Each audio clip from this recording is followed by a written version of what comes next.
from yesterday? Do you think that it's concerning at all? Do you think it'll affect the midterms?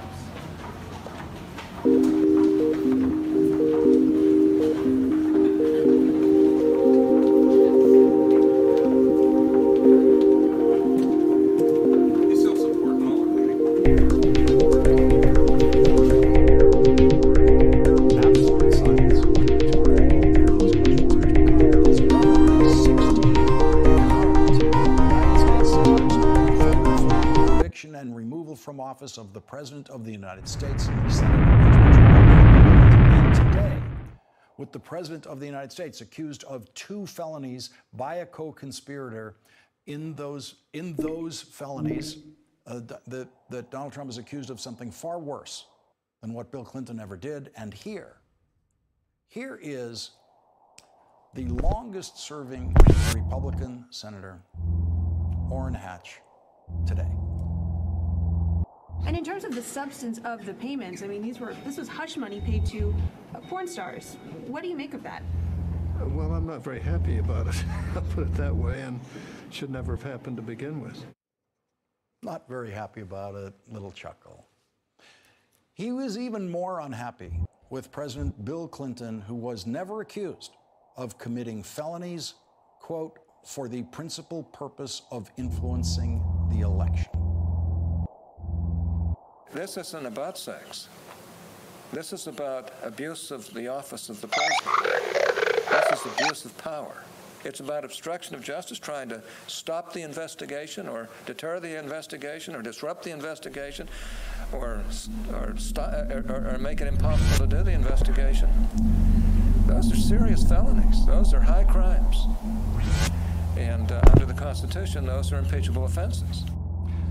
It's too bad Bill Clinton did not come from New York City, did not live on Fifth Avenue.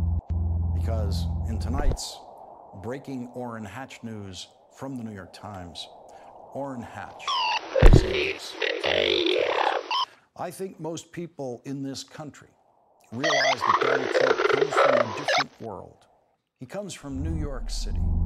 He comes from a slam-bang, difficult world. It is amazing.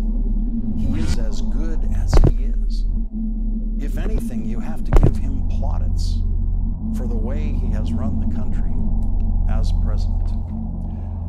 New York City has more than triple the number of Americans than the entire state of Utah that Orrin Hatch represents.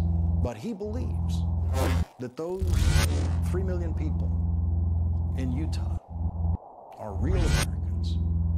New Yorkers are not, and therefore New Yorkers cannot be judged by the moral code of the people in Utah or anywhere else in the country.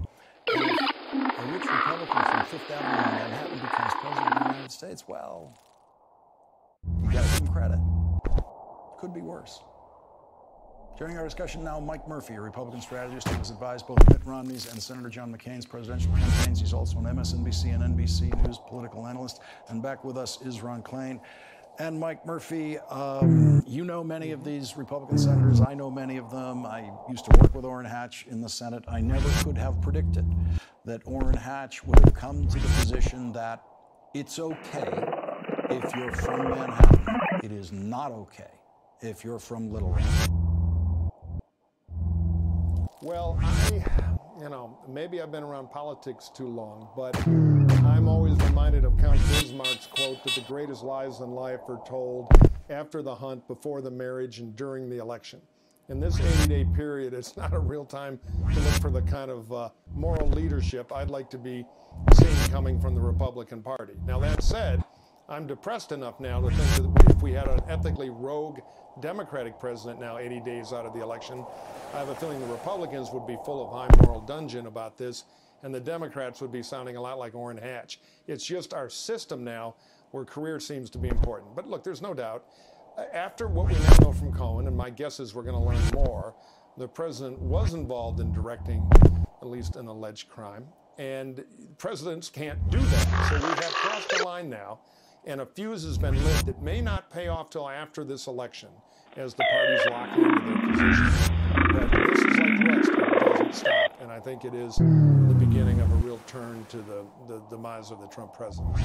Ron Klain, you were there listening to those speeches during the Clinton impeachment trial, as I was, and I know you cannot have lived through that and not be hearing those speeches.